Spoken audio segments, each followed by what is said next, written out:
খাচ্ছি।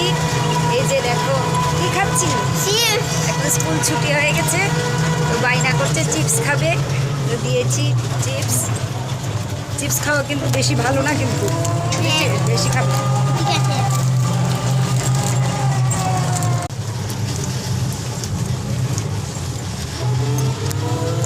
যেতে যেতে ভাবলাম তোমাদের কাছে একটু শেয়ার করি, একটু কথা বলি। এই দেখ কাউ, এই যে কাউ।